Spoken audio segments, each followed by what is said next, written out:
నమస్తే మిత్రులారా, నేను మీ శ్రీనివాస్ చౌహాన్ అడ్వకేట్. మిత్రులారా, మహమ్మదీయులలో ఏ మహమ్మదుడైనా సరే తన మొత్తం ఆస్తిని, తన యావద్ ఆస్తిని బహుమతిగా ఎవరికైనా ఇవ్వవచ్చా?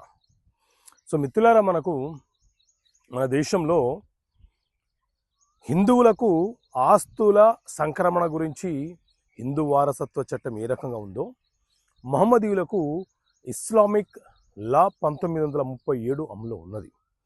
సో మహమ్మదీయ ధర్మశాస్త్రం ప్రకారంగా ఒక మహమ్మదీయుడికి వచ్చిన ఆస్తి పూర్వీకుల ఆస్తి అని, సొంత ఆస్తి అనే తేడా ఉండదు. ఏ ఆస్తి అయినా సరే అతని సొంత ఆస్తిగానే పరిగణించబడుతుంది. అయితే మహమ్మదీయులు కూడా తన పేరు మీద ఉన్నటువంటి ఆస్తిని ఎవరికైనా బహుమతిగా ఇవ్వవచ్చు.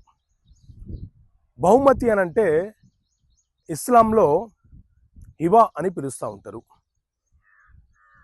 ఈ బహుమతిగా ఇచ్చే ఆస్తి ఏదైతే ఉందో, ఎవరికైతే ఇస్తున్నామో బహుమతిగా ఇచ్చేటప్పుడు వారికి స్వాధీనం చేసేయాలి.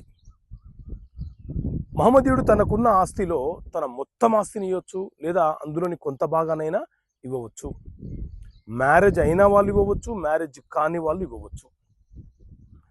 సో వీలునామా ప్రకారంగా అయితే ఒక మహమ్మదీయుడు తనకున్న ఆస్తిలో 1/3 వంతు మాత్రమే ఇవ్వాలి, రాయాలి వీలునామా.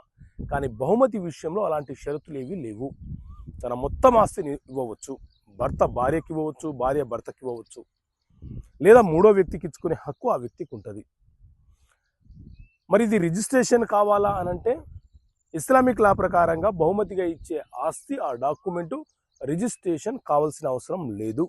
కానీ ఎవరికైతే మనము బహుమతిగా ఇస్తున్నామో ఆ ఆస్తి అతనికి స్వాధీనపరచాలి. అప్పుడే ఆ బహుమతిగా తీసుకునే వ్యక్తి యొక్క అనుభవంలోకి ఆ ప్రాపర్టీ వెళ్ళిపోతుంది.